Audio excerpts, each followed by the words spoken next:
ኢትዮጵያን ጨምሮ በአፍሪካ ቀንድ ምስራቅና ደቡባዊ አፍሪካ ለ12 ሀገሮች በሽታውን ለመከላከል ፈጣን ምላሽ ለመስጠት የ55.9 ሚሊዮን ዶላር እቅድ መያዙን ገልጿል። ከድጋፍ ውስጥ 4.4 ሚሊዮን ዶላር የኢትዮጵያን የጤና ስርዓትና ድንበር ኮሪዶሮች አካባቢ የጤና ተቋማትን ለማጠናከር አውለዋለሁ ብሎ እየተዘጋጀ ነው። ዓለም ተጨንቆ ይሄን እየተዘጋጀ ነው።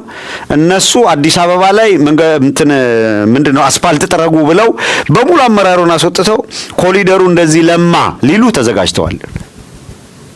እነሱ ስለ ኮሪደር ልማት ያወራሉ። ዓለም አቀፍ ተቋማት ደግሞ በኢቦላ ሊጠቃ ነው፣ እያንዳንዷ ድንበር ኢቦላ ሊገባ የሚችልበትን ቦታ ለመከላከል ጥረት ያደርጋሉ።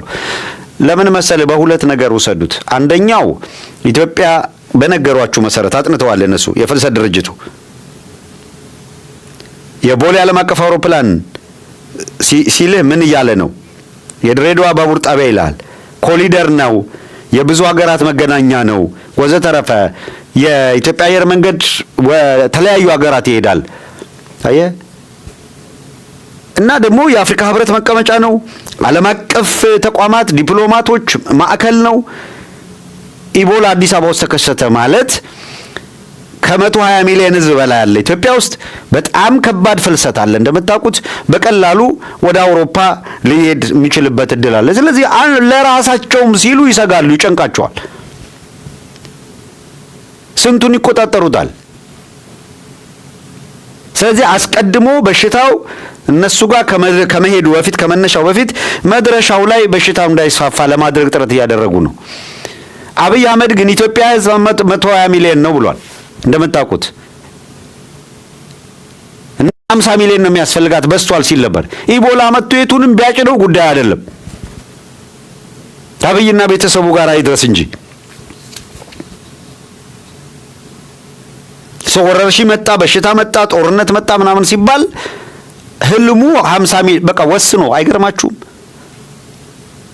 አንድ ጊዜ አስታውሳለሁ መለስ ዜናዊ ተጠይቆ ከዚሁ ከህዝብ ብዛት ጋር በተያዘ የኢትዮጵያ ህዝብ ብዛት ቁጥሩ እየጨመረ ነው እና ይሄ ቁጥር እያደገ በሄደ ቁጥር የሀገሪቷን ኢኮኖሚ ይጎዳል፣ አጣብቂኝ ውስጥ ይገባልና ምንድነው የሚሰማችሁ እናንተ? ምን ፕላን አላችሁ የቁጥርን ከመቀነስ አንጻር ወዘተረፈ ብለው ጥያቄ አንስተውለት ነበር። ምንድን ነበር የመለሰው? አንድ ልጅ በሚወለድበት ጊዜ እንደው አንዳንድ ነገሩ እኮ የሚገርም ነው ሰውየው። አንድ ልጅ በሚወለድበት ጊዜ ሲወለድ የሚበላ አፍ ብቻ አይደለም ይዞ የሚመጣው፣ የሚሰራ ሁለት እጅም አለዋል። አንድ የሚበላ አፍ፣ ሁለት የሚሰራ እጅ፣ ሁለት የሚራመድ እግር ይዞ ነው የሚመጣው። ጉልበት ይዞ ነው የሚመጣው። ጭንቅላት አለ፣ ዕውቀት ይዞ ነው የሚመጣው። ያንን እንዴት እንጠቀምበታለን ልናስብ ይገባል እንጂ የሰው ቁጥር ጨመረ የሚለው እሱን እንደ ስጋት ማየት አይደለም፣ እንዴት እንጠቀምበታለን በሚል ነበር ምላሽ የሰጠው።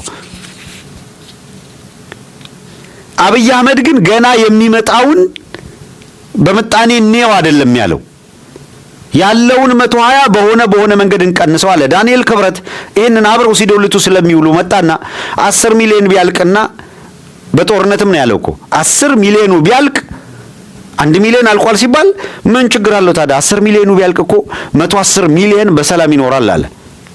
ምክንያቱም ዳንኤል ክብረት በሱ ሂሳብ ሪፐብሊካን ጋርድና ምናምን እየጠበቁት እሱ ለዘላለም ነዋሪ ነው። እንዳውም ዲያስፖራውንማ ብትሞትም ሬሳችሁም ቢሆን እንዲመጣ አንፈልግም አሉ። አንተ በዚህ ደረጃ እኮ ነው የመጡት። አሁን የአደጋና ዝግጁነት ምናምን ኮሚሽን የሚባል አለ። የአንድ ቲክቶከር ነኝ ብሎ ደድብ ምናምን ሲል የነበረ ደድቦ የቀረ ልጅ አለ ቲክቶክ ላይ። የማን ነው የዚህ የመከላከያ ሚኒስትሩ የት ልጅ ነው ምናምን የሚባል አዶናይ ገለመሌ የሚባል ልጅ ለአደጋና ዝግጁነት ኮሚሽን ይሄን ያህል ገንዘብ ሰጥቶ አስረከብኩ ምናምን ሲል ነበር። ወንድምና እህቶች የሚገደሉበትን ጥይት ነው ያቀበልከው። ልጁ ትግሬ ስለሆነ በትግሬነቱ ብቻ የኛ ነው የሚል ሲምፓቲ ሲያሳዩ የነበሩ የትግራይ ልጆች ነበሩ። አሁን ነው እየዘገየ የገባቸው። በትግሬነት አብርሃ በላይም ትግሬ ነው። ጌታቸው ረዳስ በትግሬነትማ ጻድቃንም ትግሬ ነው።